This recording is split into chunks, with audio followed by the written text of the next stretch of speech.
Hey everybody, welcome back to Tecmo 101. Mort here, got the wrong controller. I'm getting you ready for the Tecmo Players Championship. It's a tournament I'm having in Chicago and various other Tecmo Super Bowl tournaments. There's a tournament coming up in a couple weeks in Detroit. After that, there's one in Iowa, in Dubuque, Iowa. There's going to be one in Columbus coming up soon, and one in Madison, Wisconsin, the Tecmo Tag Team Tournament, among many other tournaments that are going to be this year. And I'm trying to make a lot of them. Anyways, I'm making a lot of these videos to help you guys out as you get ready for Tecmo tournaments. First, this is the original playbook. Don't use it. I just didn't have time. I realized I didn't change it, but I'm here to show you, like in all these matchups videos, and this is the last one, I start off with a player on the team, and today's is Marion Butts. He's a 63 MS running back. I think in real life he was more of a fullback, but he did have a good year, and he does have a lot of speed. I'm just going to play around with him for a little while. You see, this is the reason why you call this matchup, is because the Bears have a great defense, but as you saw, they hit hard, but they're not fast. And it's like, so in this matchup, it really works because you can take advantage of the lack of speed. And Butts isn't the fastest running back, he's top 5, but like, against the different defense, it might be a lot harder for me to make all those jukes. And I'm just showing off, but it's why this matchup, I think, works. And it's a popular matchup of one of the best Tecmo Super Bowl players who plays right now at a lot of tournaments. So I thought I'd get through there. I'm rusty. I'm going to have to make a separate video about trying to do a run for 5 minutes because apparently I do need work at this. But for now, let's just settle at the fact that you can clearly see where the defense was lacking in a lot of speed. And that's the basis for the San Diego matchup. So what happens in this matchup is both teams have terrible quarterbacks. Like, here you got Jim Harbaugh and Mike Tomczak. San Diego, you got Tolliver and Vlasic. But San Diego, you have the better defensive back. Gil Bird doesn't have as much interceptions. Mark Carrier has 81 interceptions, but 56 MS often makes him slow, whereas the 63 MS of Gil Bird is very fast for the game, and that makes him excellent. And also Sam Seal can also JJINT, usually Harbaugh if somebody actually uses the guy. But it's a nice thing to have. It's a great secondary, I think.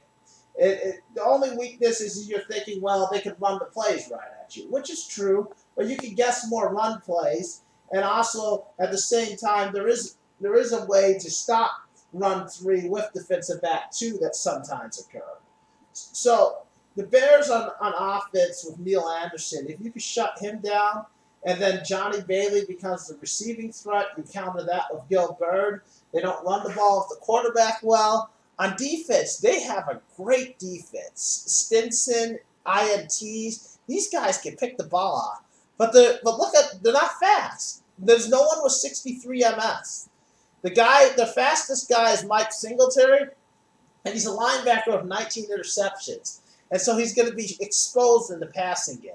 56 MS, not 63. Another great guy they have is Richard Dent with 44 INTs, but he too isn't the fastest. Honestly, there's some games where Richard Dent is the best pass coverage option on the Bears. But for San Diego, all you need to do in this game is outscore them and take advantage of the fact that San Diego has a great field goal kicker in John Carney, and just take advantage, good offensive line. The defense is great. Overall, they've got a lot of hitting power and speed on the DL. A lot of hitting power here on the linebackers. They're not the fast. Yeah, Junior Seau was a rookie, wasn't good yet. And then, as I went over, a very good defensive backcourt. Not the greatest, but more than enough to shut down the Bears. Marion Butts, receiving game's okay. I mean, you might want to try to throw a couple real deep ones for the end zone, but mainly this is a ball control game. Get ahead of them, run the ball, don't be afraid to punt, and when they get the ball, make them pass the ball. Guess run, get them to pass the ball, and take advantage of Gil Bird and Sam Seal and force a mistake, get a turnover, keep yourself in the game. Eventually, San Diego could very well win because of Leslie O'Neal's a linebacker 1 who could block kicks. The Bears don't got a guy who can block kicks as often because they have to use the LB3, and sometimes the game of tecmo does come down to that. Our next matchup is versus Minnesota. Now, Minnesota's defense in a lot of ways scares me more because they have, at safety, Joey Browner has 63 MS, and it's a big world of difference. And the 69 interceptions is enough to pick you off. However, what I like in this matchup is that the Vikings have Herschel Walker at running back, and San Diego has Marion Butts. They have Wade Wilson, who you can take advantage of with Gil Bird.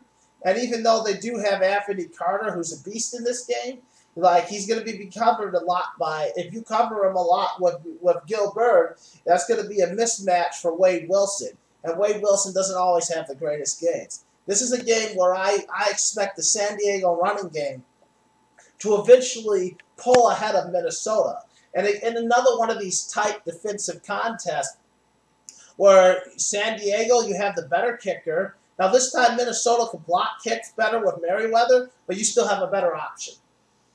And you have a better kicker than Fod. The fraud by Fod. So eventually I think it's a close game. It's ball control. But eventually I think San Diego pulls ahead.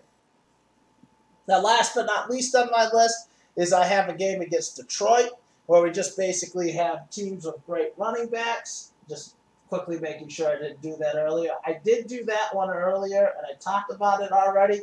And the mistake I made on this broadcast is that it's supposed to be Denver.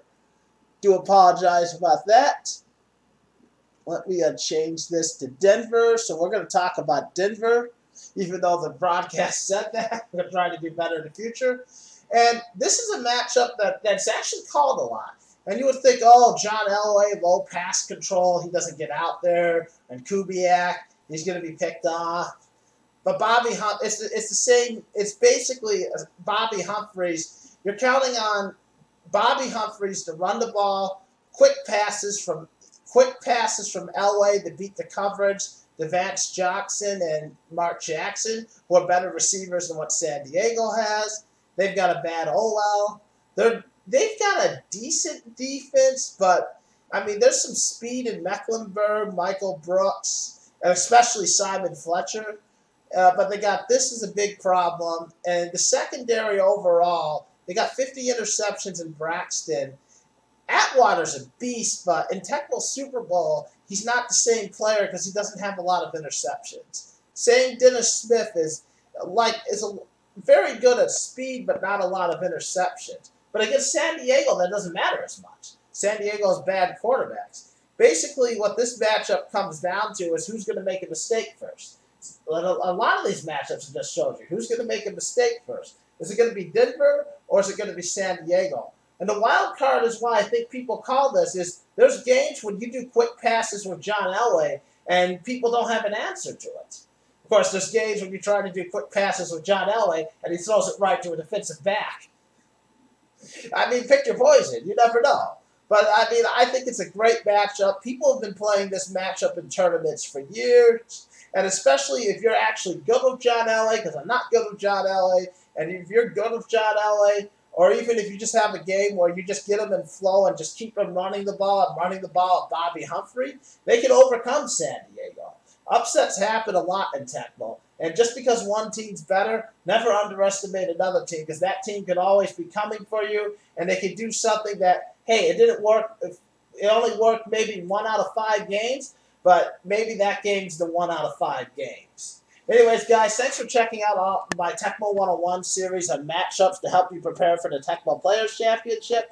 As I said on the Tampa Bay video, a lot of you guys, I asked for some suggestions of things to go over. If you're new to Tecmo 101, I have a lot of videos I've made over the last year since the blog went video. You can check out tecmo101.wordpress.com. It has a lot of my old articles as I'm slowly trying to revamp my whole blog onto YouTube. Anyways, thanks for checking us out. And I'm going to be back next week with some awesome videos to go over some of the things you guys wanted to go over.